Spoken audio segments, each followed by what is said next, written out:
Okay, તો આપણે resonance ઇફેક્ટના 2 lecture પૂરા થઈ ગયા. વોટ ઇઝ રેઝોનન્સ ઇફેક્ટ અને એની એપ્લિકેશન શું થાય, અને પછી ક્વિઝ પૂરી થઈ ગઈ. બરાબર છે. હવે નવો ટોપિક લઈએ, હાઇપર કોન્જ્યુગેશન્સ. ઓકે, તો રેઝોનન્સ અને hyperconjugation one type of same type છે. બરાબર છે, પણ થોડુંક ડિફરન્સ છે એ તમારે ઓળખવાનો છે. બરાબર, પણ પહેલાં આપણે હાઇપર કોન્જ્યુગેશન જોઈ લઈએ, પછી એની એપ્લિકેશન જોઈએ, પછી બંનેના મિક્સ એક્ઝામ્પલ જોઈએ કે જેનાથી આપણને ડિફરન્સ ઓળખાય. ઓકે, પણ આ લેક્ચર પહેલાં આગળના 2 લેક્ચર ક્લિયર હોવા જોઈએ. ઓકે, ચાલો. તો હાઇપર કોન્જ્યુગેશન શું છે? તો કે ડીલોકેલાઇઝેશન ઓફ ઇલેક્ટ્રોન્સ. બરાબર છે. ડીલોકેલાઇઝેશન એટલે એક જગ્યાએથી બીજી જગ્યાએ એનું લોકેશન બદલાય છે. ડીલોકેલાઇઝેશન ઓફ ઇલેક્ટ્રોન બિટવીન કોના વચ્ચે ફેરફાર થાય છે?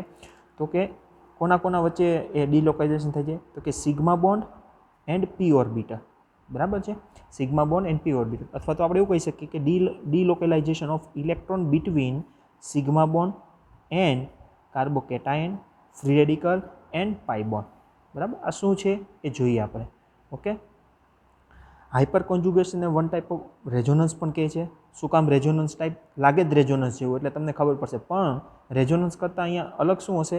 તો કે જે 2 ટૂંકમાં આયન હશે એના વચ્ચે બોન્ડ નહીં હોય. બરાબર, એટલે આને એવું કહે છે નો બોન્ડ રેઝોનન્સ. બરાબર, હાઇપર કોન્જ્યુગેશન અને બીજું કંઈ શું કહે છે? No bond resonance. બરાબર છે, અને બીજું કહે છે એનું નામ છે Baker Nathan effect. Baker Nathan effect. Okay, તો હાઇપર કોન્જ્યુગેશન જો આપણે જોઈએ ને, એટલે એ શું છે? One type of delocalization of electron. પણ કોના ઇલેક્ટ્રોન? તો આ સિગ્મા બોન્ડના ઇલેક્ટ્રોન. બરાબર, આપણે ખબર છે બોન્ડ બનાવવા માટે 2 ઇલેક્ટ્રોનના જરૂર હોય. આ સિગ્મા બોન્ડના ઇલેક્ટ્રોન ડીલોકેલાઇઝેશન થશે. કોની સાથે ડીલોકેલાઇઝેશન થશે? તો કે સિગ્મા બોન્ડના ઇલેક્ટ્રોન એક તો કાર્બોકેટાઇન સાથે થઈ શકે, ફ્રી રેડિકલ સાથે થઈ શકે, અથવા તો પાઈ બોન્ડ સાથે થઈ શકે. બરાબર છે, શું છે? ડીલોકેલાઇઝેશન ઓફ સિગ્મા ઇલેક્ટ્રોન, એટલે કે સિગ્મા બોન્ડ, એક બોન્ડ હોય એની અંદર 2 ઇલેક્ટ્રોન હોય. આ 2 ઇલેક્ટ્રોન કોની સાથે ડીલોકેલાઇઝેશન થશે? તો કે એના બાજુમાં આવેલો કાર્બોકેટાયન, ફ્રી રેડિકલ અથવા તો સિગ્મા બોન્ડ. એનો મતલબ કે આપણને ખબર છે 3 ફ્રી રેડિકલ આપણે જોયા હતા. બરાબર છે, કોઈ પણ બોન્ડ ક્લેવેજ કરીએ 3 ટાઈપના ઇન્ટરમીડિયેટ હોય, રેડિકલ ને ઇન્ટરમીડિયેટ, સોરી. એક કાર્બોકેટાઇન, એક ફ્રી રેડિકલ અને હજી એક બાકી રહ્યો કાર્બ એનાયન. બરાબર, જેનું અહીંયા નામો નિશાન નથી. એનો મતલબ કે carb anion never shows or we can say participate in hyper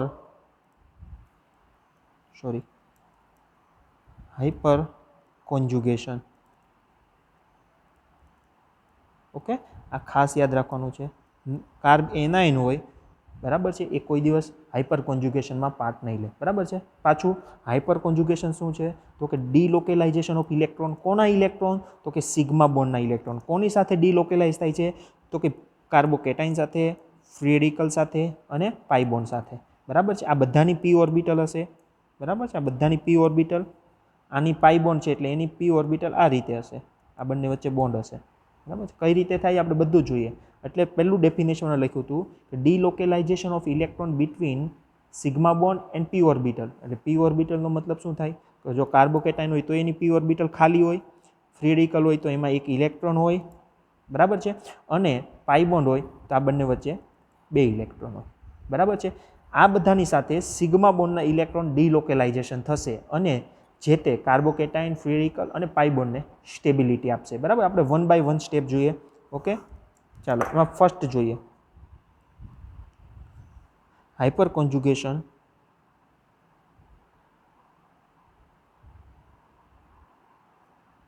between sigma bond and carbocation. બરાબર છે. હવે એકચ્યુઅલી ખબર કઈ રીતે પડે કે હાઇપર કોન્જ્યુગેશન થાય છે? તો બરાબર છે, તો જો આપણે જોઈએ મિથાઇલ પર પોઝિટિવ ચાર્જ હોય. બરાબર છે, એટલે આને મિથાઇલ કેટાઇન કહેવાય અથવા મિથાઇલ કાર્બોકેટાઇન કહી છે. બરાબર છે, અને બીજું લઈએ આપણે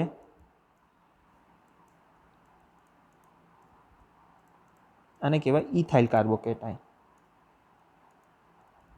બરાબર છે, હવે બંને છે તો પ્રાઇમરી.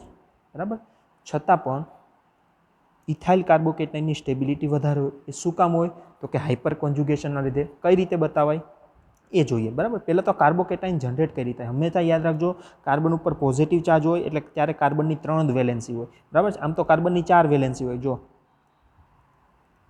આ કાર્બન છે એની સાથે 3 હાઇડ્રોજન જોડાય છે, એક Cl જોડાયો છે. બરાબર, જ્યારે આ Cl બંને ઇલેક્ટ્રોન લઈ નીકળી જાય, બરાબર, એટલે અહીંથી Cl માઇનસ છૂટો પડશે ને આ કાર્બન પર પોઝિટિવ થશે, ત્યારે આ કાર્બન પર પોઝિટિવ આવે. એટલે જ્યારે પણ કાર્બન પર પોઝિટિવ ચાર્જ હોય ત્યારે એની 3 વેલેન્સી હોય.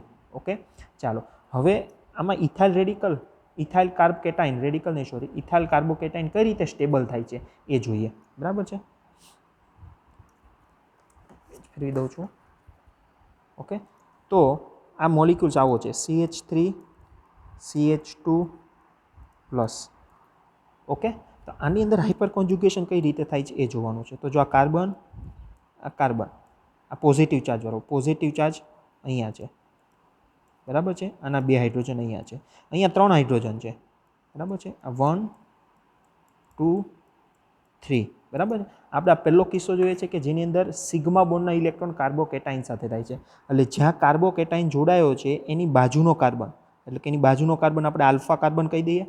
બરાબર છે, આલ્ફા કાર્બન ઉપર રહેલો હાઇડ્રોજન, બરાબર, જો અહીંયા 3 હાઇડ્રોજન છે. બરાબર, આપણે એક હાઇડ્રોજનની વાત કરીએ તો આ બોન્ડના 2 ઇલેક્ટ્રોનથી બનેલું હોય, એટલે હું આ બોન્ડને આ રીતે બતાવું, 2 ઇલેક્ટ્રોનથી. ઓકે, હવે હાઇપર કોન્જ્યુગેશન કઈ રીતે થશે? તો કે આ બોન્ડના બંને ઇલેક્ટ્રોન છે એ અહીંયા આવશે. અહીંયા મતલબ કે આ કાર્બન પર પોઝિટિવ ચાર્જ છે અને કાર્બન, આલ્ફા કાર્બન એના વચ્ચે આવશે. જેવું આવશે એટલે અહીંયા ડબલ બોન્ડ બની જશે. ડબલ બોન્ડ બની જશે એટલે આનું હાઇપર કોન્જ્યુગેશન આમ થાય. બરાબર, એને પણ રેઝોનન્સની નિશાની જેમ જ બતાવવાનું, કારણ કે એ વન ટાઈપ ઓફ રેઝોનન્સ જ છે. બરાબર છે, CH2. બરાબર છે, હવે જો અહીંથી ઇલેક્ટ્રોન લઈને નીકળી ગયા તો હાઇડ્રોજન શું થઈ ગયો? છૂટો થઈ ગયો, H+. બરાબર, આના ઇલેક્ટ્રોન અહીંયા આવ્યા. બરાબર છે, અને આપણને આવું રેઝોનન્સ સ્ટ્રક્ચર મળ્યું. પણ આ રેઝોનન્સ સ્ટ્રક્ચર કહીએ એની અંદર બોન્ડ નથી. જો એટલે જ હાઇપર કોન્જ્યુગેશનને શું કહેવાય છે? No bond resonance. નો બોન્ડ રેઝોનન્સ. બરાબર છે, આવું તો આપણે H1 થી કરી શકીએ. આ H1 થી થયું. સેમ જેમ આ હાઇડ્રોજન અહીંયા આવ્યો એમ આ હાઇડ્રોજનના 2 ઇલેક્ટ્રોન છે, આના આવે. હવે આના 2 ઇલેક્ટ્રોન કદાચ અહીંયા આવે તો આનું કેવું હાઇપર કોન્જ્યુગેશન થઈ ગયું હતું? હું આને નંબર આપી દઉં એટલે ઓળખાય. H2 H3. બરાબર છે, 2 CH2 H1 એમ નામ રહેશે, H3 એમ નામ રહેશે, અહીંયા H+ છૂટો પડશે, H2+. બરાબર, શું કામ? તો કે આના બંને ઇલેક્ટ્રોન. તો સેમ રીતે આ હાઇડ્રોજન છે H3 એ પણ હાઇપર કોન્જ્યુગેશનમાં પાર્ટ લઈ શકે આ રીતે. બરાબર છે, એટલે આ 3 અલગ અલગ બતાવવાના, હું એકમાં જ બતાવું છું. એટલે જો પાછું કઈ રીતે થશે? ડબલ બોન્ડ CH2, અહીંયા H1 H2 અને H3 ઇલેક્ટ્રોન લીધા વગર છૂટો પડ્યો એટલે એના પર પ્લસ ચાર્જ. બરાબર, એટલે આ એક હતો ઇથાઇલ રેડિકલ. એ આ રીતે, તો એમાં કાર્બોકેટાઇન છે એની બાજુમાં આલ્ફા કાર્બન, આલ્ફા કાર્બન ઉપર 3 હાઇડ્રોજન છે. બરાબર છે, એટલે કાર્બોકેટાઇનની બાજુમાં એટલે કાર્બન અને હાઇડ્રોજન એના વચ્ચેના સિગ્મા બોન્ડ, આ સિગ્મા બોન્ડના ઇલેક્ટ્રોન કાર્બન તરફ અહીંયા આવશે અને અહીંયા ડબલ બોન્ડ બનાવશે. બરાબર છે, હવે જો આ ડબલ બોન્ડ બન્યા એટલે કાર્બન પર પોઝિટિવ ચાર્જ હતો, હવે શું થઈ ગયો? સ્ટેબલ થઈ ગયો. બરાબર છે, આ સ્ટેબલ થઈ ગયો કારણ કે એનો પોઝિટિવ ચાર્જ જતો રહ્યો. ઓકે, પણ એ ચાર્જ હવે કોના ઉપર જતો રહ્યો? હાઇડ્રોજન ઉપર. બરાબર છે, એ રીતે 3 હાઇડ્રોજન રેઝોન હાઇપર કોન્જ્યુગેશનમાં પાર્ટ લઈ શકે. એટલે આપણે એવું કહીએ કે જો આલ્ફા કાર્બન ઉપર 3 હાઇડ્રોજન હોય તો આપણને 3 આલ્ફા કાર્બન ઉપર 3 હાઇડ્રોજન હોય તો આપણને 3 હાઇપર કોન્જ્યુગેશન સ્ટ્રક્ચર મળે. બરાબર છે, એટલે એવું કહી શકીએ અહીંયા જે કાર્બન પર પોઝિટિવ ચાર્જ હતો એ સ્ટેબલ થયો. શું કામ સ્ટેબલ થયો? તો કે આલ્ફા કાર્બન ઉપર રહેલો હાઇડ્રોજન, બરાબર છે, એ શું કર્યું? હાઇપર કોન્જ્યુગેશન કર્યું એને. બરાબર છે, એટલે કાર્બન સ્ટેબલ થયો. એટલે એ આપણે બીજું કહી શકીએ કે જેટલા આલ્ફા કાર્બન ઉપર નંબર ઓફ હાઇડ્રોજન જેમ વધે, આલ્ફા કાર્બન ઉપર નંબર ઓફ હાઇડ્રોજન જેમ વધે એમ હાઇપર કોન્જ્યુગેશન સ્ટ્રક્ચર પણ શું થાય? ઇન્ક્રીઝ જ થવાના છે. હાઇપર કોન્જ્યુગેશન સ્ટ્રક્ચર પણ શું થાય? ઇન્ક્રીઝ થાય. હાઇપર કોન્જ્યુગેશન સ્ટ્રક્ચર ઇન્ક્રીઝ થાય તો કાર્બોકેટાઇનની સ્ટેબિલિટીમાં પણ શું થાય?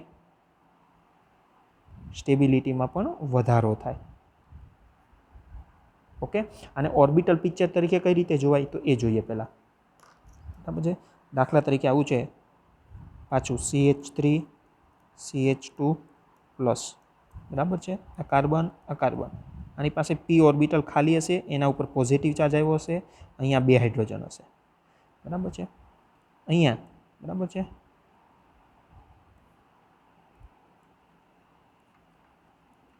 આ સિગ્મા બોન્ડ છે, બરાબર. આ બીજા 2 નથી બતાવતો, આ 2 વચ્ચે અત્યારે હાઇપર કોન્જ્યુગેશન થાય છે પહેલાં, એટલે એ બતાવું છું, ખાલી જોવાનું છે, બરાબર છે. હવે જો અહીંયા 2 ઇલેક્ટ્રોન હશે, ઓકે. હવે આ 2 ઇલેક્ટ્રોન ક્યાં આવશે? આમાં ટ્રાન્સફર થશે, આને આના, એટલે અહીંયા બોન્ડ નવો ક્રિએટ થશે. જેવો અહીંયા બોન્ડ ક્રિએટ થશે એટલે હાઇડ્રોજન અહીંથી છૂટો પડશે, એટલે આપણે આને આ રીતે બતાવી શકીએ.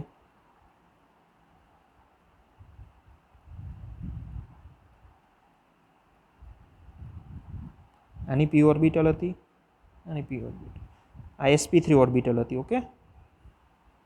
એટલે આપણે સિગ્મા બોન્ડ હતો. આ સિગ્મા બોન્ડના 2 ઇલેક્ટ્રોન બાજુમાં કાર્બોકેટાઇન છે એમાં ટ્રાન્સફર થયા, કાર્બોકેટાઇનમાં ટ્રાન્સફર થયા એટલે અહીંયા બોન્ડ ક્રિએટ થઈ ગયો. આ બોન્ડમાં હું 2 ઇલેક્ટ્રોન છે એમ બતાવું, અને અહીંયા H+ છૂટો પડ્યો, ઓકે. આ રીતનું ઓર્બિટલ પિક્ચર આનું થાય, બરાબર છે. એટલે આપણે પહેલો કિસ્સો જોયો કે કાર્બોકેટાઇન હોય, એની બાજુનો કાર્બન આલ્ફા કાર્બન, એની ઉપર રહેલો હાઇડ્રોજન, બરાબર છે. આ હાઇડ્રોજનના 2 ઇલેક્ટ્રોન આ કાર્બોકેટાઇનને સ્ટેબલ થવામાં મદદ કરે, ઓકે. એટલે કે આ કાર્બોકેટાઇનની બાજુમાં આલ્ફા કાર્બનના હાઇડ્રોજન જેટલા વધારે એટલી સ્ટેબિલિટી વધારે, બરાબર છે. એટલે જો એક એક્ઝામ્પલ લઈએ આપણે, મિથાઇલ રેડિકલ છે, CH3 CH2 plus ethyl radical છે, CH3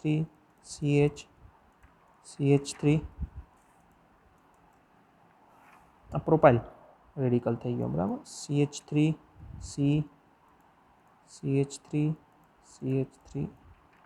આ ટર્સરી અને ટર્સરી બ્યુટાઇલ રેડિકલ, બરાબર છે. હવે જો આ કાર્બોકેટાઇન હમણાં આપણે ઉપર જોયું હતું, બરાબર. કાર્બોકેટાઇન એની બાજુમાં આલ્ફા પર કેટલા હાઇડ્રોજન છે તો કે 3 હાઇડ્રોજન છે, બરાબર છે. 3 હાઇડ્રોજન છે એટલે હાઇપર કોન્જ્યુગેશન સ્ટ્રક્ચર આપણને કેટલા મળશે તો કે 3, જેટલા આલ્ફા હાઇડ્રોજન હતા એટલે હાઇપર કોન્જ્યુગેશન સ્ટ્રક્ચર મળશે, બરાબર છે. અહીંયા જો આ કાર્બોકેટાઇન છે એની બાજુમાં આ કાર્બન આલ્ફા, આ બાજુ આલ્ફા કહેવાય તો આની આલ્ફા જ કહેવાય. અહીંયા 3 હાઇડ્રોજન ને અહીંયા 3 હાઇડ્રોજન, ટોટલ હાઇડ્રોજન કેટલા? 6 હાઇડ્રોજન છે આલ્ફા હાઇડ્રોજન, તો હાઇપર કોન્જ્યુગેશન સ્ટ્રક્ચર પર કેટલા મળે? 6 મળે, બરાબર છે. આ કાર્બન જુઓ, એની બાજુનો કાર્બન છે એની સાથે અડે એને આલ્ફા કહેવાય, આ આલ્ફા, બધા ઉપર 3 હાઇડ્રોજન છે, એટલે કેટલા હાઇડ્રોજન થયા? 9 હાઇડ્રોજન થયા. 9 આલ્ફા હાઇડ્રોજન છે તો હાઇપર કોન્જ્યુગેશન સ્ટ્રક્ચર પણ કેટલા થશે? 9, બરાબર છે. આ કાર્બન છે એની બાજુમાં એક બાજુમાં બીજો કાર્બન જ નથી, એટલે નો આલ્ફા હાઇડ્રોજન, નો હાઇપર કોન્જ્યુગેશન. હાઇપર કોન્જ્યુગેશન ના થાય તો સ્ટેબિલિટી ના મળે, બરાબર છે. એટલે આપણને જો જોવાનું કે આ પહેલું, બીજું, ત્રીજું અને 4 સ્ટ્રક્ચર છે એમાં સ્ટેબલ કોણ, તો બરાબર છે. તો અહીંયા જો આપણે સ્ટેટમેન્ટ લખ્યું કે આલ્ફા કાર્બન ઉપર નંબર ઓફ હાઇડ્રોજન જેમ નંબર ઓફ હાઇડ્રોજન વધે હાઇપર કોન્જ્યુગેશનના સ્ટ્રક્ચર વધે, હાઇપર કોન્જ્યુગેશનના સ્ટ્રક્ચર વધે એમ કાર્બોકેટાઇનની સ્ટેબિલિટી વધે, બરાબર છે. એટલે તમને એવું પૂછવામાં આવ્યું કે આ 4 કાર્બોકેટાઇન છે 1 2 3 4, બરાબર છે. તો આમાંથી મોર સ્ટેબલ કોણ છે? તો સૌથી પહેલાં આપણે જોવાનું કે કાર્બોકેટાઇન છે એની બાજુમાં આલ્ફા હાઇડ્રોજન કેટલા છે, બરાબર છે. ઓકે, તો સૌથી વધારે 9 છે, બરાબર છે. એટલે સૌથી વધારે સ્ટેબિલિટી આની હશે, એટલે આપણે સ્ટેબિલિટી ઓર્ડર લખી શકાય કાર્બોકેટાઇન માટે. સ્ટેબિલિટી ઓર્ડર કે 4 નંબરનો સૌથી વધારે સ્ટેબલ હશે, પછી 3 નંબરનો, પછી 2 નંબરનો અને છેલ્લે 1, બરાબર છે. પણ એકચ્યુઅલી જોતા 4 નંબર એટલે શું છે તો કે ટર્સરી કાર્બોકેટાઇન છે, ટર્સરી કાર્બોકેટાઇન. પછી આ 3 નંબરમાં તો કે એની બાજુમાં 2 કાર્બન લાગ્યા છે એટલે એને સેકન્ડરી કાર્બોકેટાઇન કહેવાય. આ પ્રાઇમરી કાર્બોકેટાઇન અને આને ખાલી મિથાઇલ કાર્બોકેટાઇન, ઓકે.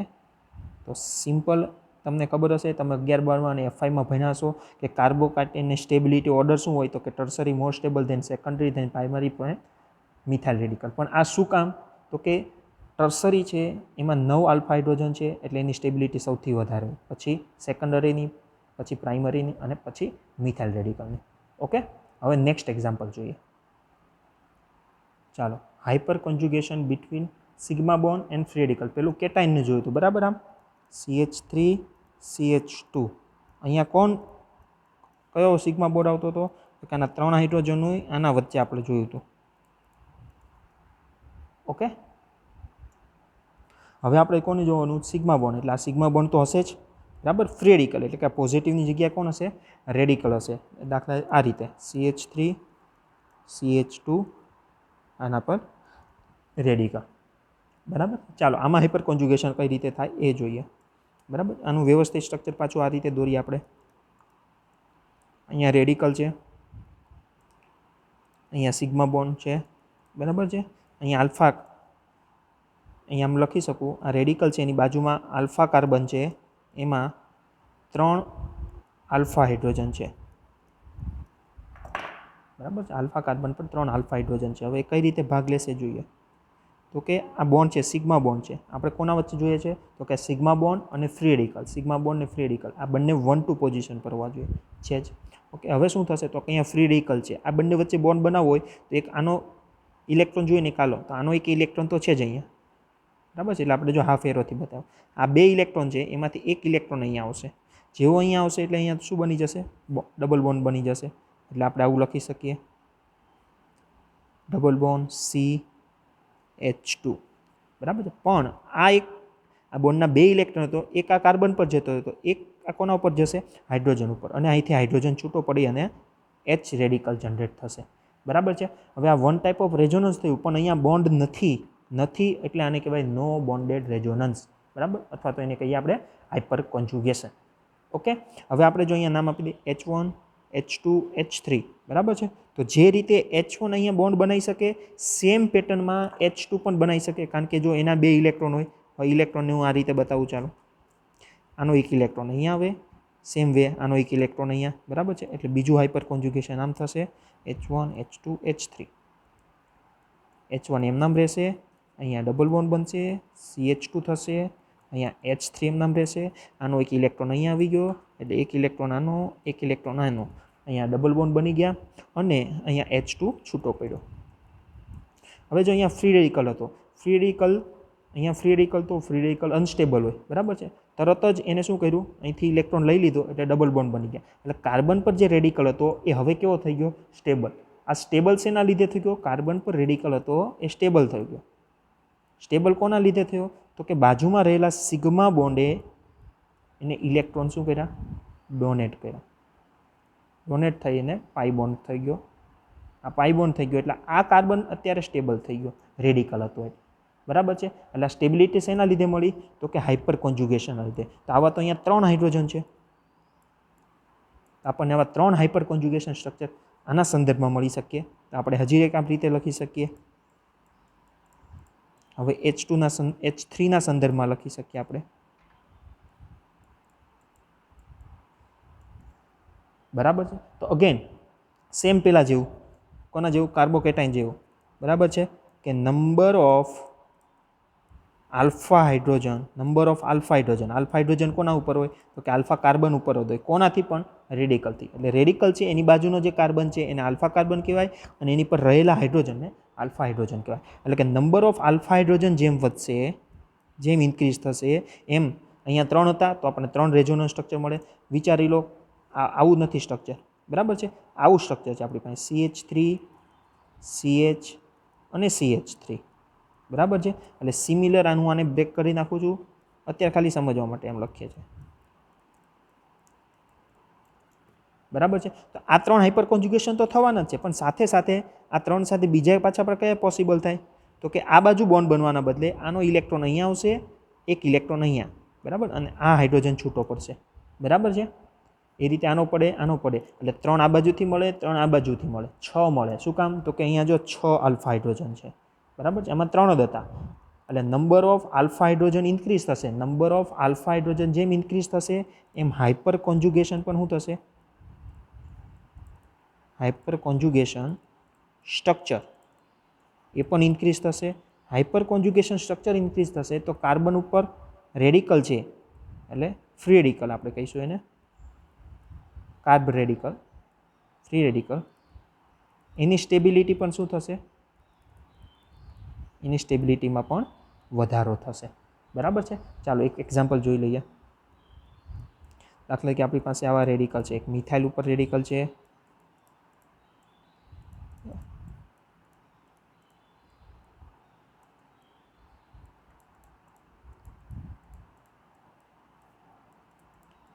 Primary, tertiary. તમને એવું પૂછ્યું કે આ 4 સ્ટ્રક્ચર છે, 4 રેડિકલ છે, આમાંથી સ્ટેબલ કોણ હશે? બરાબર છે. જ્યારે પણ રેડિકલ કાર્બોકેટાઇન અથવા તો ડબલ બોન્ડ આવે અને સ્ટેબિલિટી જોવાની હોય તો તરત જોવાનું કે બાજુમાં આલ્ફા કાર્બન છે તો અહીંયા લખી દેવાનું નો આલ્ફા કાર્બન. આલ્ફા કાર્બન નથી તો આલ્ફા હાઇડ્રોજન ના હોય. આલ્ફા હાઇડ્રોજન ના હોય તો નો હાઇપર કોન્જ્યુગેશન. ઓકે, એટલે આમાં હાઇપર કોન્જ્યુગેશન નહીં થાય. હાઇપર કોન્જ્યુગેશન નહીં થાય તો સ્ટેબિલિટી એચીવ નહીં કરે. આમાં જોઈએ તો કે આ ફ્રી રેડિકલ છે, એની બાજુનો કાર્બન એટલે આને આલ્ફા કહેવાય, આ બાજુનો એને આલ્ફા કહેવાય. આલ્ફા પર 3 હાઇડ્રોજન છે, આ આલ્ફા પર 3 હાઇડ્રોજન છે, એટલે હું લખું અહીંયા 6 આલ્ફા હાઇડ્રોજન છે તો 6 હાઇપર કોન્જ્યુગેશન સ્ટ્રક્ચર મળશે. બરાબર છે. આની અંદર વાત કરીએ તો આ ફ્રી રેડિકલ એની બાજુનો કાર્બન એટલે આલ્ફા કાર્બન, એના પર 3 હાઇડ્રોજન છે, 3 આલ્ફા હાઇડ્રોજન. બરાબર. આ ઉપર જે લખીએ છીએ આપણે આલ્ફા હાઇડ્રોજનની સંખ્યા લખીએ છીએ. બરાબર. 3 આલ્ફા હાઇડ્રોજન છે તો અહીંયા હાઇપર કોન્જ્યુગેશન પર સ્ટ્રક્ચર કેટલા મળે? 3. બરાબર છે. અહીંયા જોઈએ ચોથા નંબરના રેડિકલમાં તો કે આ રેડિકલ છે એની બાજુનો કાર્બન એને આલ્ફા, આઈ આલ્ફા કહેવાય, આઈ આલ્ફા કહેવાય. બરાબર છે. અહીંયા કેટલા છે? 3 3 3 તો કે અહીંયા 9 હાઇડ્રોજન થયા. 9 હાઇડ્રોજન થયા તો કે 9 હાઇપર કોન્જ્યુગેશન. બરાબર છે. હમણાં આપણે સ્ટેટમેન્ટ લખ્યું number of alpha hydrogen increase. બરાબર છે. એમ hyper conjugation increase, hyper conjugation increase એમ સ્ટેબિલિટી ઇન્ક્રીઝ. બરાબર. તો સૌથી હાઈએસ્ટ સ્ટેબિલિટી કોની હશે કાર્બ ફ્રી રેડિકલ માટે? તો કે 4 નંબરની, કારણ કે 9 આલ્ફા હાઇડ્રોજન છે. બરાબર છે. એટલે અહીંયા લખું 9 આલ્ફા હાઇડ્રોજન છે. બરાબર છે. એના પછી કોની હશે? 9 પછી કોણ છે? તો કે 6. તો કે 2 નંબરનું સ્ટ્રક્ચર કે જેમાં 6 આલ્ફા હાઇડ્રોજન છે. એના પછી કોણ છે? તો કે 3 નંબરનું સ્ટ્રક્ચર કે જેમાં 3 આલ્ફા હાઇડ્રોજન છે. અને છેલ્લે કયું? મિથાઇલ એટલે કે ફર્સ્ટ નંબરનું નો આલ્ફા હાઇડ્રોજન. બરાબર છે. અને તમને 11-12માં ભણ્યા હશો કોમન કે ફ્રી રેડિકલ હોય, બરાબર છે, એનો સ્ટેબિલિટી ઓર્ડર હોય તો કે tertiary more stable, then secondary, then primary, then methyl free radical. આ સ્ટેબિલિટી ઓર્ડર છે. બરાબર છે. જો એ સ્ટેબિલિટી ઓર્ડર અહીંયા થાય છે, જો આ 4 નંબરનું સ્ટ્રક્ચર જોવો તો આ બધામાં સ્ટેબલ કોણ છે? 4 નંબરનો. 4 નંબર તરફ જાવ તો 4 નંબર કયું છે? ટર્સરી રેડિકલ છે. જો 3 જોડાયેલા છે આ કાર્બન સાથે. બરાબર છે. આ કયો છે? પ્રાઇમરી રેડિકલ છે. આ કયો છે? સેકન્ડરી રેડિકલ છે. અને આ મિથાઇલ રેડિકલ છે. ઓકે, તો જો સૌથી સ્ટેબિલિટી કોની વેલી છે? ટર્સરીની, પછી સેકન્ડરીની, પછી પ્રાઇમરીની અને પછી મિથાઇલ રેડિકલ. એટલે ઓકે, એટલે આની માટે જ્યારે પણ કાર્બોકેટાઇન અથવા તો ફ્રી રેડિકલ જોવો હોય તો નંબર ઓફ આલ્ફા હાઇડ્રોજન જોવાના. આલ્ફા હાઇડ્રોજન મળશે એટલે તરત એની સ્ટેબિલિટી તમને મળી જશે. ચાલો, તમને 4 સ્ટ્રક્ચર આપેલા છે. બરાબર. એક્ઝામ્પલ હોમવર્ક માટે આપું છું તમને. આ 4 સ્ટ્રક્ચર આપેલા છે કે જેની અંદર પૂછ્યું કે કાર્બન રેડિકલ છે એની સ્ટેબિલિટી ઓર્ડર શું છે. બરાબર છે. તો સૌથી પહેલાં શું કરવાનું? દરેક સ્ટ્રક્ચરમાં રેડિકલ છે એની બાજુમાં કેટલા આલ્ફા કાર્બન છે, એ કાર્બન પર કેટલા આલ્ફા હાઇડ્રોજન છે, બધા પર આલ્ફા હાઇડ્રોજન લખી દેશો. નંબર ઓફ આલ્ફા હાઇડ્રોજન જેટલા વધારે હશે એટલે number of hyper conjugation structure વધારે હશે, એટલી જ એની સ્ટેબિલિટી ઓર્ડર વધારે હશે. બરાબર. એટલે આ ઓર્ડર તમે અહીંયા તમે લખી દેજો અને કમેન્ટ બોક્સમાં શેર કરી દેજો તમારો આન્સર જ્યારે વિડીયો જોવો ત્યારે. બરાબર. હવે આપણે નેક્સ્ટ એક્ઝામ્પલ લઈએ. ચાલો, હવે નેક્સ્ટ જોઈએ કે hyper conjugation between sigma bond and pi bond. બરાબર. પાઈ બોન્ડ તો શેમાં આવે? તો કે આલ્કિનમાં હોય. અત્યાર સુધી આપણે શું જોયું? જો કાર્બોકેટાઇન, sigma bond, free radical, sigma bond. હવે જોવાનું છે પાઈ બોન્ડ. બરાબર છે. તો પાઈ બોન્ડ તો કે 2 કાર્બન જોઈએ. બરાબર છે. એટલે આ કઈ રીતે હશે? આ રીતે હશે. એટલે કે જો આ ડબલ બોન્ડ છે એની બાજુનો કાર્બન આલ્ફા, ફ્રી રેડિકલ છે એની બાજુનો આલ્ફા અને આ આલ્ફા. બરાબર છે. ટૂંકમાં ત્રણેયમાં હાઇપર કોન્જ્યુગેશનમાં જરૂર શેની પડે? આલ્ફા હાઇડ્રોજનની. ઓકે, આલ્ફા હાઇડ્રોજન હોય તો જ હાઇપર કોન્જ્યુગેશન થાય. આ 2 જોઈએ આપણે. હવે આપણે આ જોઈએ. બરાબર છે. જો આપણી પાસે સિમ્પલ 2 સ્ટ્રક્ચર છે, CH2 ડબલ બોન્ડ CH2 અને બીજું છે ઇથિન છે અને આ પ્રોપીન છે. અહીંયા CH ડબલ બોન્ડ CH2. બરાબર છે. બંનેમાંથી સ્ટેબલ કોણ? તો કે વધારે સ્ટેબલ આ. આનું રીઝન શું? તો કે હાઇપર કોન્જ્યુગેશન આપણને બતાવશે. આનું રીઝન શું? બરાબર છે. જો ઓકે, આનું આપણે હાઇપર કોન્જ્યુગેશન ટ્રાય કરીએ દોરવાની. તો CH ડબલ બોન્ડ CH2 બરાબર છે. જેમ આપણે આ રેડિકલ દોરતા હતા એમાં પાઈ બોન્ડ દોર્યો, એની બાજુમાં કાર્બન એટલે કે આ રહ્યો. બરાબર છે. હવે એના ઉપર આ કાર્બન ઉપર જો કેટલા ડબલ બોન્ડ છે, એની બાજુનો આલ્ફા કાર્બન, એના પર 3 હાઇડ્રોજન છે. This is 1, this is 2, this is 3. બરાબર છે. અહીંયા હું 1 2 પછી કહીશું. બરાબર. હવે એકચ્યુઅલ શું થશે જોજો કે આ સિગ્મા બોન્ડ, બરાબર છે, દર વખતે યાદ રાખજો સિગ્મા બોન્ડ, આલ્ફા કાર્બન અને આલ્ફા કાર્બન અને આલ્ફા હાઇડ્રોજન વચ્ચેનો સિગ્મા બોન્ડ છે, એનું ડીલોકેલાઇઝેશન થશે. બધામાં જ જોઈ લો, આલ્ફા કાર્બન આલ્ફા હાઇડ્રોજન એનું ડીલોકેલાઇઝેશન થશે. આલ્ફા કાર્બન આલ્ફા હાઇડ્રોજન એનું ડીલોકેલાઇઝેશન ફ્રી રેડિકલ સાથે, કાર્બોકેટાઇન સાથે, અને આનું ડીલોકેલાઇઝેશન આલ્ફા કાર્બન અને આલ્ફા હાઇડ્રોજનનું ડીલોકેલાઇઝેશન કોની સાથે થશે? પાઈ બોન્ડ સાથે. ઓકે, ચાલો કઈ રીતે થશે? તો કે આલ્ફા કાર્બન અને આલ્ફા હાઇડ્રોજન ડબલ બોન્ડ છે, એની બાજુનો આલ્ફા કાર્બન, આ ઇલેક્ટ્રોન છે અહીંયા આવશે.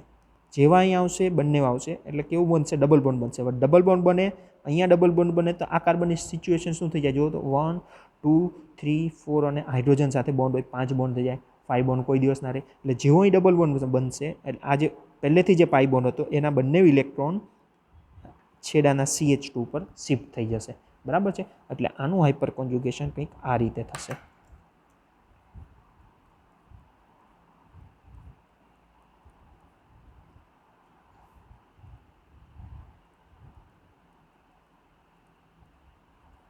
સોરી, આ પાઈ બોન્ડ નહીં આવે કારણ કે એ તો બ્રેક થઈ જશે અને કોના ઉપર નેગેટિવ ચાર્જ આવશે? આ કાર્બન પર નેગેટિવ ચાર્જ આવશે. અહીંથી હાઇડ્રોજન ઇલેક્ટ્રોન લઈને લીધા ઉપર નીકળ્યો છે. બરાબર છે. જો આ સેમ રેઝોનન્સ ટાઈપ જેવું જ થતું હતું, પણ બરાબર રેઝોનન્સમાં શું ફરક પડતો હતો કે આ રેડિકલ હોય અહીંયા જોડાયેલો, જ્યારે અહીંયા જોડાયેલો નથી હાઇપર કોન્જ્યુગેશનમાં, એટલે આને શું કહે? નો બોન્ડ. બરાબર. આને હું 1 કહી દઉં અને 2 કહી દઉં અને 3 કહી દઉં. 3 આલ્ફા હાઇડ્રોજન છે તો આપણને આવા 3 હાઇપર કોન્જ્યુગેશન મળશે. બરાબર છે. 2 3. બીજું ટ્રાય કરીએ. વિચારો આ હાઇડ્રોજન નથી આવતો પણ આના 2 ઇલેક્ટ્રોન છે એ બંને અહીંયા આવશે. આ જેવા અહીંયા 2 ઇલેક્ટ્રોન આવે, આ બોન્ડના ઇલેક્ટ્રોન અહીંયા શિફ્ટ થઈ જશે. બરાબર છે. એટલે H2 માટે આપણે બતાવીએ તો H2 અહીંથી ઇલેક્ટ્રોન લીધા વગર છૂટો પડશે. H1 અને H3 તો એઝ ઇટ ઇઝ હશે. ડબલ બોન્ડ CH, અહીંયા જે ડબલ બોન્ડ હતા એ હવે કાર્બન ઉપર નેગેટિવ ચાર્જ જનરેટ થઈ જશે. બરાબર છે. સેમ અહીંયા એવી રીતે થશે. H3 માટે આપણે જોઈએ તો કે આના બંને ઇલેક્ટ્રોન અહીંયા આવતા રહે, H3 પ્લસ છૂટો પડી જાય એટલે આ રીતે લખી શકીએ અને દેખાતું હશે H3 plus, H1 carbon, H2 double bond CH, CH2 minus. Okay, એટલે આ ડબલ બોન્ડના ઇલેક્ટ્રોન છે ડીલોકેલાઇઝ થયા with help of sigma bond electron. બરાબર છે. એટલે ડબલ બોન્ડના ઇલેક્ટ્રોન શિફ્ટ થયા એટલે એની સ્ટેબિલિટી ઇન્ક્રીઝ થઈ ગઈ. બરાબર છે. એટલે આની અંદર પણ સ્ટેટમેન્ટ સેમ આવશે કે number of alpha hydrogen increase. બરાબર. જેટલા આલ્ફા હાઇડ્રોજન વધારે હશે કોની આજુબાજુ? તો કે ડબલ બોન્ડની આજુબાજુમાં. બરાબર છે. પહેલામાં કાર્બોકેટાઇન હતો, ફ્રી રેડિકલ. આમાં ડબલ બોન્ડની આજુબાજુ આ જેટલા નંબર ઓફ આલ્ફા હાઇડ્રોજન વધારે હશે એટલા જ number of hyper conjugation structure શું હશે? વધારે હશે. જેટલા નંબર ઓફ હાઇડ્રોજન વધશે એટલા જ હાઇપર કોન્જ્યુગેશન સ્ટ્રક્ચર વધશે. જેટલા હાઇપર કોન્જ્યુગેશન સ્ટ્રક્ચર વધશે એટલી જ ડબલ બોન્ડની સ્ટેબિલિટી વધશે.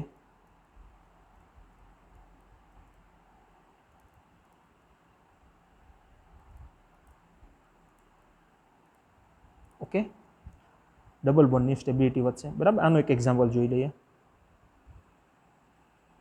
ઓકે, તો ચાલો જો અહીંયા 5 સ્ટ્રક્ચર આપ્યા છે. ઓકે, પહેલું ડબલ બોન્ડ છે જેની બંને બાજુ હાઇડ્રોજન છે એટલે કાર્બન, એની બાજુ બીજો કાર્બન નથી. બરાબર. કાર્બન નથી, આલ્ફા કાર્બન નથી તો નો આલ્ફા હાઇડ્રોજન, આલ્ફા કાર્બન જ નથી તો નો આલ્ફા હાઇડ્રોજન, નો આલ્ફા હાઇડ્રોજન તો નો હાઇપર કોન્જ્યુગેશન સ્ટ્રક્ચર. બરાબર છે. અહીંયા વાત કરીએ તો જો આ કાર્બન છે એની બાજુનો આ કાર્બન એને આલ્ફા કહેવાય. બરાબર છે. આ આલ્ફા કાર્બન છે તો અહીંયા એક હાઇડ્રોજન હશે. આ 3 હાઇડ્રોજન છે એનું એક હાઇડ્રોજન આ રીતે તો આ હાઇડ્રોજન અહીંયા આવશે, આમ આવશે. એટલે 3 આલ્ફા હાઇડ્રોજન છે તો આપણને હાઇપર કોન્જ્યુગેશન સ્ટ્રક્ચર પણ કેટલા મળશે? 3 મળશે. બરાબર છે. અહીંયા બીજી બાજુ આવીએ, ત્રીજા નંબરનું સ્ટ્રક્ચર. તેમાં શું છે તો કે આ જો ડબલ બોન્ડ છે એની બાજુમાં આ ડબલ બોન્ડ છે એની બાજુમાં આલ્ફા કાર્બન સેમ આમાં હતો એ. એમ બીજો આલ્ફા કાર્બન છે, બરાબર. જેમ આનો હાઇડ્રોજન અહીંયા આવે એમ આનો હાઇડ્રોજન હોય તો એ હાઇપર કોન્જ્યુગેશનમાં અહીંયા આવે. એટલે આના 3 અને આના 3, બરાબર છે. કેટલા હાઇડ્રોજન થઈ ગયા? 6 આલ્ફા હાઇડ્રોજન. 6 આલ્ફા હાઇડ્રોજન તો હાઇપર કોન્જ્યુગેશન પણ કેટલા થશે? 6 થશે, બરાબર છે. સિમિલર વે આ કાર્બન છે એની બાજુનો અહીંયા આલ્ફા કાર્બન, એમાં 3 હાઇડ્રોજન, આમાંય 3 હાઇડ્રોજન. હવે તો આ ડબલ બોન્ડ ઉપર આ ડબલ બોન્ડ છે એની બાજુમાં આલ્ફા કાર્બન છે, એટલે જો અહીંયા હાઇડ્રોજન હોય અહીંયા આવશે અને અહીંયા નેગેટિવ ચાર્જ આવશે. તો આ સ્ટેબિલિટીમાં વધારો કરે તો ટોટલ 3 3 ને 3 9 આલ્ફા હાઇડ્રોજન, તો 9 હાઇપર કોન્જ્યુગેશન સ્ટ્રક્ચર. નેક્સ્ટ 5મા એક્ઝામ્પલમાં જોઈએ તો કાર્બન છે એની બાજુમાં આલ્ફા કાર્બન, આ આલ્ફા કાર્બન, આ ડબલ બોન્ડનો કાર્બન છે, આ એક આલ્ફા કાર્બન, આ આલ્ફા કાર્બન. તો કે 3 3 6 3 9 3 12, total 12 alpha hydrogen, 12 alpha hydrogen, તો 12 હાઇપર કોન્જ્યુગેશન સ્ટ્રક્ચર, બરાબર છે. એટલે હમણાં આપણે સ્ટેબિલિટી જોઈ હતી, નંબર ઓફ આલ્ફા હાઇડ્રોજન વધે એમ number of hyper conjugation structure વધે એમ સ્ટેબિલિટી વધે. તો સૌથી હાઈએસ્ટ સ્ટેબલ 5 નંબર, પછી 4 નંબર, પછી 3 નંબર, પછી 2 નંબર અને છેલ્લે લાસ્ટ, બરાબર. શું કામ? તો કે આમાં 12 આલ્ફા હાઇડ્રોજન છે, આમાં 9 આલ્ફા હાઇડ્રોજન છે, આમાં 6, આમાં 3 અને આમાં 0, બરાબર. નંબર ઓફ આલ્ફા હાઇડ્રોજન વધે એમ હાઇપર કોન્જ્યુગેશન સ્ટ્રક્ચર વધે, બરાબર છે. બીજું આ સ્ટેબિલિટી ઓર્ડર જોઈને બીજું એવું કહી શકીએ કે ડબલ બોન્ડ કયો સ્ટેબલ હોય? પાછું ડબલ બોન્ડ કયો સ્ટેબલ હોય? તો કે જેની આજુબાજુ સબસ્ટિટ્યુશન વધારે હોય. જો આ ડબલ બોન્ડ છે તેમાં સબસ્ટિટ્યુશન જો 1 2 3 અને 4 છે. આમાં કેટલા છે? 1 2 3, આમાં 2, આમાં 1 અને આમ, બરાબર. એટલે તમે જ્યારે 11 બનવામાં ભણ્યા હશો ત્યારે એવો કોન્સેપ્ટ ભણ્યા હશો, બરાબર. સેટઝેપ રૂલ્સ કે જેમાં જ્યારે ડબલ બોન્ડનો ક્રિએટ કરવામાં આવે ને ત્યારે તમે એ ભણ્યા હશો કે ડબલ બોન્ડ કયો હોય વધારે સ્ટેબલ? તો કે જેની આજુબાજુ સબસ્ટિટ્યુશન વધારે હોય. અને શું? તો કે હાઇપર કોન્જ્યુગેશનના લીધે આવે, બરાબર છે સ્ટેબિલિટી. ઓકે, ચાલો હજી આની અંદર એક વસ્તુ આગળ જોઈએ જે અગત્યનું છે. ઓકે, આપણે જો હાઇપર કોન્જ્યુગેશન કોના વચ્ચે જોયું? ડબલ બોન્ડ કાર્બન CH2, આ ડબલ બોન્ડ, એની બાજુમાં એક કાર્બન હોય, એની પાસે એક હાઇડ્રોજન, બરાબર છે. સેમ અહીંયા કાર્બોકેટાઇનમાં જોયું તો આપણે કાર્બન, અહીંયા હાઇડ્રોજન. પણ જે આ કાર્બન હશે, આ કાર્બન એ બધા જ કેસમાં કયો હશે? sp3, બરાબર છે. એટલે રેઝોનન્સ વચ્ચે એના સ્ટેટમેન્ટ પછી લખીશું. એક સ્ટેટમેન્ટ અહીંયા લખી રેઝોનન્સનું, બરાબર છે, કે હાઇપર કોન્જ્યુગેશનમાં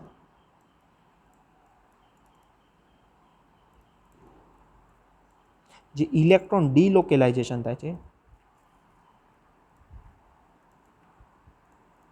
એ કોના થાય છે? સિગ્મા બોન્ડના. સિગ્મા બોન્ડના થાય છે. કયા sigma બોન્ડના?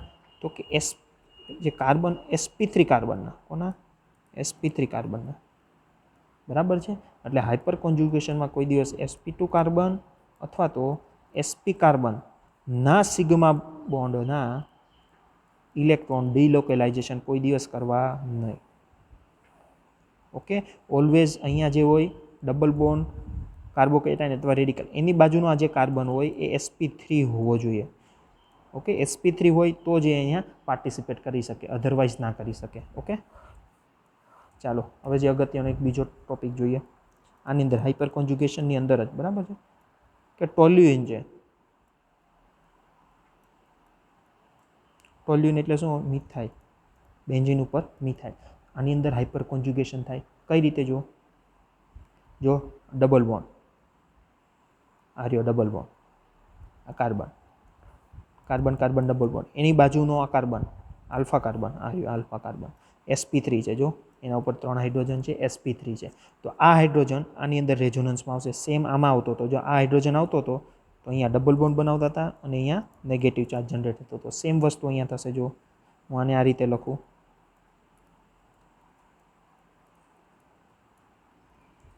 Carbon hydrogen hydrogen hydrogen, બરાબર છે. હવે જો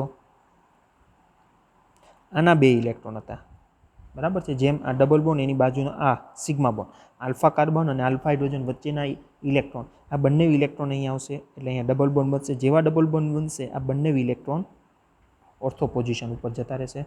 એટલે આનું સ્ટ્રક્ચર કંઈક આવું થશે.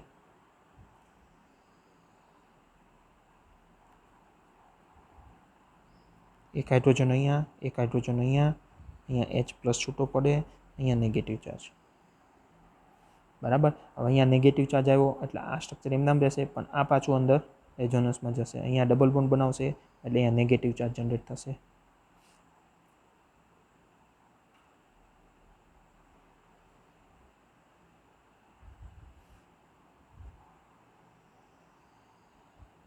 હજી આનું બીજું એક સ્ટ્રક્ચર બને. આ બે ઇલેક્ટ્રોન અહીંયા આવશે, સોરી આ ઓર્થો પર આવશે આ રીતે.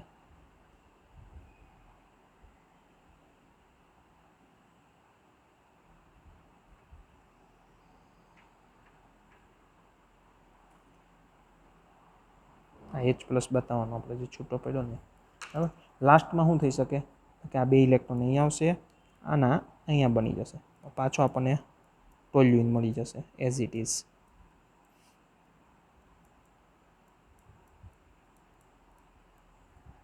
બરાબર છે. તો જો આ સેમ અહીંયા શું થઈ ગયું, ઉપર મિથાઇલ ગ્રુપ છે તો કાર્બન અને હાઇડ્રોજનના ઇલેક્ટ્રોન આમાં ગયા તો બેન્ઝીન રિંગમાં કયો ચાર્જ જનરેટ થયો જો તો બેન્ઝીન રિંગમાં નેગેટિવ ચાર્જ કઈ પોઝિશને થાય છે મિથાઇલની, તો કે ઓર્થો, જો અહીંયા ઓર્થો પર, અહીંયા પેરા પર અને ઓર્થો પર, એટલે કે ઓર્થો, પેરા અને ઓર્થો. આ સેમ પ્લસ આર ઇફેક્ટ જેવું છે, રેઝોનન્સ જેવું પ્લસ આર ઇફેક્ટ. બરાબર છે. એટલે એવું કહી શકાય કે જ્યારે બેન્ઝીન પર મિથાઇલ ગ્રુપ હોય, મિથાઇલ ઉપર હાઇડ્રોજન, બરાબર, આલ્ફા કાર્બન ઉપર હાઇડ્રોજન હોય, તો આ હાઇડ્રોજન હાઇપર કોન્જ્યુગેશન થઈ અને બેન્ઝીનમાં ઇલેક્ટ્રોન વધારે છે. બરાબર છે. એટલે આમાં શું કયું કહેવાય, ઇલેક્ટ્રોન ડેન્સિટી ઇન્ક્રીઝ થઈ.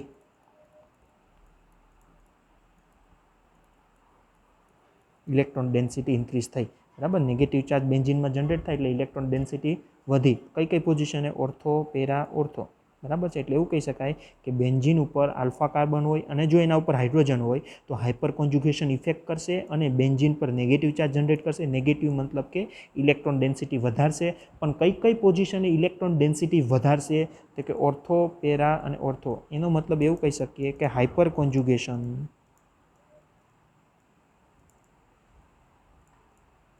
ઇફેક્ટ મેટા પોઝિશન ઉપર નથી લાગતી. મેટા પોઝિશન ઉપર શું થતી નથી લાગતી. બરાબર છે. મેટા પોઝિશન ઉપર હાઇપર કોન્જ્યુગેશન ઇફેક્ટ લાગતી નથી, કારણ કે જો મેટા ઉપર નેગેટિવ ચાર્જ જનરેટ નથી થતો. એટલે હાઇપર કોન્જ્યુગેશન, જો બેન્ઝીન ઉપર આલ્ફા કાર્બન હોય, એના ઉપર હાઇડ્રોજન હોય, તો હાઇપર કોન્જ્યુગેશન ઇફેક્ટથી ઇલેક્ટ્રોન ડેન્સિટી વધશે. પણ કઈ પોઝિશન પર, ઓર્થો, પેરા, ઓર્થો પર, મેટા ઉપર ઇન્ક્રીઝ થતી નથી. ઓકે, ચાલો સેમ એવો નેક્સ્ટ ટાઈપનો એક્ઝામ્પલ જોઈએ કે એચ લાઇક એટમ. બરાબર છે. કે જો તમે બેન્ઝીન રિંગ છે એના ઉપર આપણે કાર્બન મૂકીએ. બરાબર છે. હવે હાઇડ્રોજનની જગ્યાએ જો અહીંયા ક્લોરિન લઈ લો અથવા તો કોઈ હેલોજન લઈ લો. બરાબર છે. એટલે આ સ્ટ્રક્ચર શું થઈ ગયું જો તો બેન્ઝીન ઉપર CCl3 થઈ ગયું. બેન્ઝીન ઉપર શું થઈ ગયું, CCl3. તો સેમ આની અંદર હાઇપર કોન્જ્યુગેશન જ થશે. જો ડબલ બોન્ડ, આ ડબલ બોન્ડ, એની બાજુમાં alpha carbon.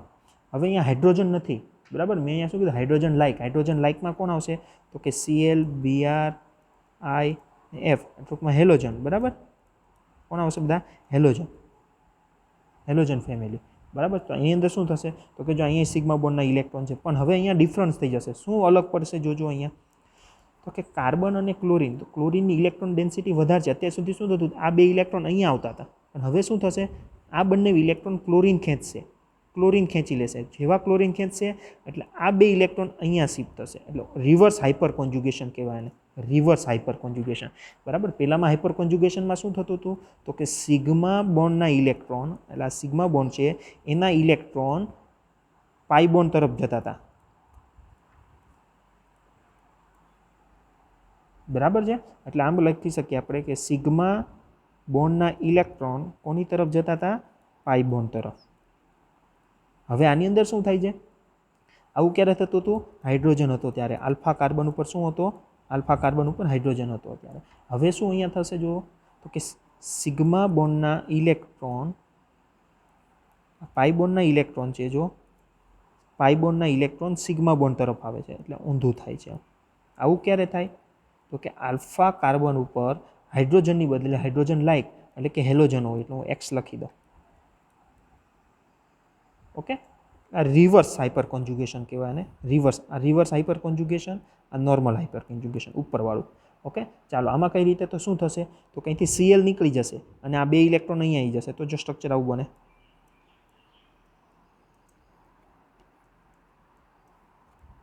Double bond Cl અહીંથી Cl નીકળી ગયો માઇનસ અને અહીંયા પોઝિટિવ. હવે આને ઇલેક્ટ્રોન ખેંચી લીધા કારણ કે સિગ્મા બોન્ડ તરફ મૂવ થાય છે એટલે અહીંયા પોઝિટિવ ચાર્જ આવ્યો. હવે જેવો પોઝિટિવ આવશે એટલે અહીંયા પાછું રેઝોનન્સ થવા મળશે.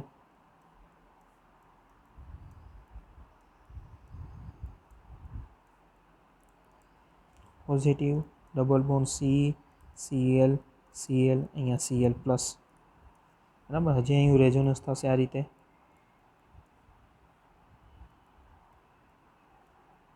તો અહીંયા પોઝિટિવ, અહીંયા double bond Cl. Okay, last શું થઈ શકે, અહીંયા Cl માઇનસ, સોરી પ્લસ નહીં માઇનસ હશે ને આપણો, આ Cl માઇનસ હશે. હવે શું થઈ શકે, આ ડબલ બોન્ડના ઇલેક્ટ્રોન અહીંયા આવશે, જેવા આવશે એટલે આ માઇનસ ઇલેક્ટ્રોન અહીંયા કરી નાખશે, એટલે છેલ્લું જે આપણું સ્ટાર્ટિંગ મટીરિયલ હતું એ પાછું આવી ગયું.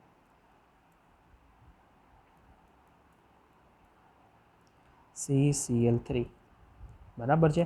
એટલે જ્યારે પણ આલ્ફા કાર્બન ઉપર ક્લોરીન હશે ત્યારે રિવર્સ હાઇપર કોન્જ્યુગેશન થશે. બરાબર છે. બેન્ઝીન ઉપર જ્યારે આલ્ફા કાર્બન ઉપર ક્લોરીન હશે ત્યારે રિવર્સ હાઇપર કોન્જ્યુગેશન થશે. અને રિવર્સ હાઇપર કોન્જ્યુગેશન થશે જો ઉપરના સ્ટ્રક્ચરમાં ક્યારે ક્યારે, તો કે CCl3 હોઈ શકે, CBr3 હોઈ શકે અથવા તો CI3 હોઈ શકે. આ બધા કિસ્સામાં શું થશે, રિવર્સ હાઇપર કોન્જ્યુગેશન. આનાથી શું થશે તો કે બેન્ઝીન રિંગ છે, બેન્ઝીન રિંગ એમાં જો તો કયો ચાર્જ જનરેટ થાય છે, તો કે અહીંયા ઇલેક્ટ્રોન ખેંચી લીધા, પોઝિટિવ એટલે કે પોઝિટિવ ચાર્જ જનરેટ થશે. પોઝિટિવ ચાર્જ એટલે એના બેન્ઝીનના ઇલેક્ટ્રોન શું કરે છે, ખેંચી લે છે. હવે બેન્ઝીન પાસેથી ઇલેક્ટ્રોન ખેંચી લે એટલે ઇલેક્ટ્રોન ડેન્સિટીમાં શું થાય, ઘટાડો. બરાબર છે. પણ કઈ પોઝિશન ઉપર ઇલેક્ટ્રોન ડેન્સિટીમાં ઘટાડો થાય, તો કે જો ઓર્થો, પેરા અને ઓર્થો, પેરા અને ઓર્થો. બરાબર છે.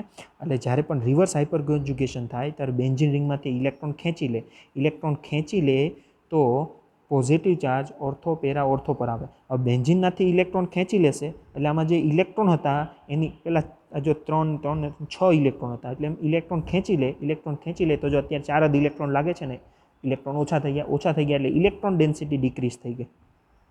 બરાબર છે. આના પરથી હજી એક વસ્તુ કહી શકાય કે પોઝિટિવ ચાર્જ કઈ પોઝિશન પર નહીં આવતો, મેટા ઉપર. એટલે આપણે એવું કહી શકીએ કે રિવર્સ હાઇપર કોન્જ્યુગેશન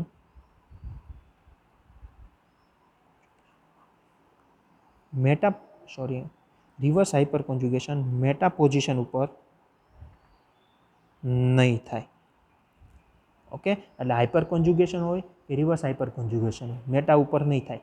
બરાબર છે. એટલે જો આપણે 2 કિસ્સા જોઈએ આ રીતે કે બેન્ઝીન રિંગ હતી એમાં મિથાઇલ હતો, H અને H. બીજો કિસ્સો જોયો આવો, બેન્ઝીન રિંગ હતી એમાં હવે જો આ હાઇડ્રોજનના જગ્યાએ કોણ હતો, Cl અને Cl. બરાબર છે. અહીંયા શું થતું હતું તો કે સિગ્મા બોન્ડના ઇલેક્ટ્રોન આ પાઈમાં જતા હતા, પાઈ બોન્ડ તરફ જતા હતા. જ્યારે અહીંયા શું થાય છે તો કે પાઈ બોન્ડના ઇલેક્ટ્રોન સિગ્મા બોન્ડ તરફ જાય છે. બરાબર છે. એટલે આ હાઇપર કોન્જ્યુગેશન કહેવાય. ધીસ ઇઝ હાઇપર કોન્જ્યુગેશન અને આ રિવર્સ હાઇપર કોન્જ્યુગેશન. બરાબર છે. આનાથી ફરક શું પડશે તો કે જો જ્યારે પણ હાઇપર કોન્જ્યુગેશન થશે ત્યારે આ ઇલેક્ટ્રોન, આ કાર્બન અને હાઇડ્રોજન સિગ્મા બોન્ડના ઇલેક્ટ્રોન બેન્ઝીનમાં આવશે. એટલે ઓલરેડી પહેલાં તો 6 તો હતા જ, હવે ઇલેક્ટ્રોન ડેન્સિટીનો વધારો થાય એટલે એમ કહી શકીએ ઇલેક્ટ્રોન ડેન્સિટીનો શું થશે, વધારો થશે. એટલે ઇલેક્ટ્રોન વધશે બેન્ઝીનમાં. એક શોર્ટ ફોર્મમાં આપણે સમજવું હોય તો એ રીતે કહી શકીએ. અહીંયા શું કહી શકીએ તો કંઈથી ઇલેક્ટ્રોન ઓછા થઈ જાય છે એટલે કે અહીંયા ઇલેક્ટ્રોન ડેન્સિટી શું થઈ જશે, ડિક્રીઝ થઈ જશે. બરાબર છે. બીજું, ઇલેક્ટ્રોન ડેન્સિટી વધશે અથવા તો ઘટશે, પણ કઈ પોઝિશન ઉપર, તો કે ઓર્થો, પેરા, ઓર્થો. જો ઇલેક્ટ્રોન ડેન્સિટી વધશે તો તો બેન્ઝીન રિંગમાં નેગેટિવ ચાર્જ જનરેટ થશે અને આ નેગેટિવ ચાર્જ કઈ કઈ પોઝિશન પર? ઓર્થો, પેરા અને ઓર્થો પોઝિશન ઉપર. જો ઇલેક્ટ્રોન ડેન્સિટી ઘટશે તો ઓર્થો, પેરા અને ઓર્થો ઉપર પોઝિટિવ ચાર્જ જનરેટ થશે અને ઓકે પોઝિટિવ ચાર્જ જનરેટ થશે. હવે અહીંયા બેન્ઝીનની ઇલેક્ટ્રોન ડેન્સિટી વધે છે. બેન્ઝીનમાં ઇલેક્ટ્રોન વધે છે, બરાબર છે. ઇલેક્ટ્રોન વધે છે એટલે હું એમ પ્લસ વધે એટલે આપણે પ્લસ કહીએ, બરાબર. કોઈમાં પણ વધારે વસ્તુ થાય એટલે પ્લસ કહીએ. આમાં બેન્ઝીનના ઇલેક્ટ્રોન ઘટે છે એટલે આપણે માઇનસ કરી દઈએ. પ્લસ કોના લીધે ઇલેક્ટ્રોન વધે છે? કઈ ઇફેક્ટના લીધે? તો કે હાઇપર કોન્જ્યુગેશનના, એટલે આને પ્લસ એચ ઇફેક્ટ કહીશું. આમાં ઇલેક્ટ્રોન ઘટે છે એટલે માઇનસ લખ્યું, પણ કઈ ઇફેક્ટના લીધે?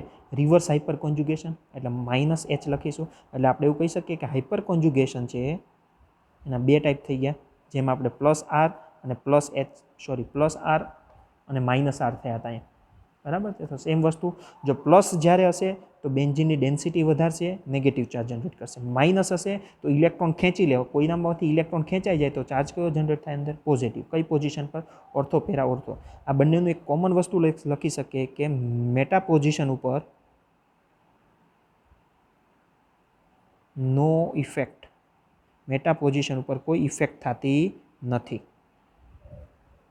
બરાબર છે. બીજું સ્ટેટમેન્ટ લખી લઈએ આપણે, બરાબર છે. આપણે જોયું કાર્બોકેટાઇન હોય, આ કાર્બન હોય અને હાઇડ્રોજન હોય, બરાબર છે. રેડિકલ હોય, કાર્બન હોય, હાઇડ્રોજન હોય. ડબલ બોન્ડ હોય, આ કાર્બન હોય અને હાઇડ્રોજન. બધામાં શું જોઈએ? Alpha carbon, alpha carbon, alpha carbon. બરાબર છે. એટલે આપણે એવું કહી શકીએ કે હાઇપર કોન્જ્યુગેશન માટે રિક્વાયરમેન્ટ શું થઈ ગઈ?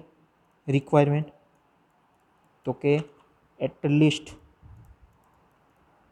હાઇપર કોન્જ્યુગેશન થવા માટે at least 1 alpha hydrogen should be required.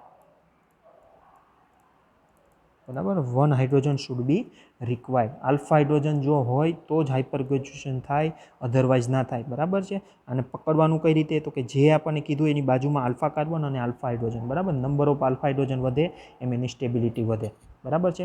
બીજું બે ઇફેક્ટ થઈ, પ્લસ એચ અને માઇનસ એચ. હવે તમને એવું કે આ બેમાંથી, બરાબર છે, અહીંયા લખું કે ARAC રિએક્શન. ARAC રિએક્શન એટલે આપણે જોયું હતું એરોમેટિક ઇલેક્ટ્રોફિલિક સબસ્ટિટ્યુશન. બરાબર છે. મારે આની અંદર કોઈ પોઝિટિવ લગાડવો છે, સપોઝ E પ્લસ. બરાબર છે. તો E પ્લસ શેમાં લાગે? તો કે જો આમાં બેન્ઝીનના ઇલેક્ટ્રોન 6 છે, આમાંય 6 છે, બરાબર. 6 અત્યારે ઇલેક્ટ્રોન છે. મારે પોઝિટિવ લગાડવો છે તો અત્યારે 6 છે, પણ જેવું અહીંયા મિથાઇલ ગ્રુપ મૂકી દઈશ એટલે ઇલેક્ટ્રોનની ડેન્સિટીમાં શું થશે? વધારો. એટલે આપણે વિચારીએ 6 થી 8 થઈ ગયા એવું વિચારવાનું છે ખાલી 8, કારણ કે ઇલેક્ટ્રોન ડેન્સિટી વધે છે. CCl3 મૂક્યું એટલે ઇલેક્ટ્રોન ઘટી ગયા તો અહીંયા 4 થઈ ગયા. તો પોઝિટિવ ચાર્જ ઇલેક્ટ્રોન વધારે હોય ત્યાં એટેક કરે. બરાબર છે. એટલે તમને એવું પૂછવામાં આવે કે બેન્ઝીન ઉપર મિથાઇલ છે અને બેન્ઝીન ઉપર CCl3 છે, તો આ બેમાંથી ARAC રિએક્શન એટલે કે aromatic electrophilic substitution reaction fast કોણ આપશે? તો કોણ આપશે? 8 ઇલેક્ટ્રોન વાળો, એટલે કે પ્લસ એચ ઇફેક્ટ વાળો. માઇનસ આઈ વાળો નહીં, પ્લસ એચ વાળો, માઇનસ એચ વાળો નહીં. ઓકે. આ લેક્ચર તો આપણે અહીંયા પૂરો કરીએ છીએ. ઓકે, ચાલો હજી 2 એક્ઝામ્પલ તમને આપી દઉં છું, સોલ્વ કરો પછી પૂરો કરીએ. ચાલો આગળનો જોઈએ. એક્ઝામ્પલ 1 હતો, આ એક્ઝામ્પલ 2. આ 4 કાર્બોકેટાઇન છે, આની સ્ટેબિલિટી અલગ હતો. સૌથી પહેલાં કાર્બોકેટાઇન છે એની બાજુનો આલ્ફા કાર્બન, એના આલ્ફા હાઇડ્રોજન જોવાના. જેટલા આલ્ફા હાઇડ્રોજન વધારે એટલી સ્ટેબિલિટી વધારે. આનો સ્ટેબિલિટી ઓર્ડર લખી, એક્ઝામ્પલ 2નો સ્ટેબિલિટી ઓર્ડર કરી નીચે કમેન્ટ બોક્સમાં મૂકી દેજો. ચાલો આ એક્ઝામ્પલ 3 આપું છું, બરાબર. ડબલ બોન્ડનો 3 સ્ટ્રક્ચર છે, એમાં ડબલ બોન્ડની સ્ટેબિલિટી કોની વધારે હશે? બરાબર છે. એનો આન્સર તમે કમેન્ટ બોક્સમાં મોકલી દો એક્ઝામ્પલ 3 કરીને. અગેન ડબલ બોન્ડ છે એની બાજુનો કાર્બન એટલે કે આલ્ફા. ઓકે, આલ્ફા કેટલા આલ્ફા છે તમે તમારી રીતે કાઉન્ટ કરો અને નંબર ઓફ આલ્ફા હાઇડ્રોજન વધે એમ સ્ટેબિલિટી વધે. બરાબર છે. એ જોઈ એનો આન્સર આપો. હવે જે નેક્સ્ટ લેક્ચર આવશે એ આનો આખો એપ્લિકેશન બેઝ આવશે. બરાબર છે. એટલે આ જોતા, નેક્સ્ટ લેક્ચર જોતા પહેલાં એ વ્યવસ્થિત જુઓ અને રેઝોનન્સને વ્યવસ્થિત જોજો, પછી આ જોજો. ઓકે.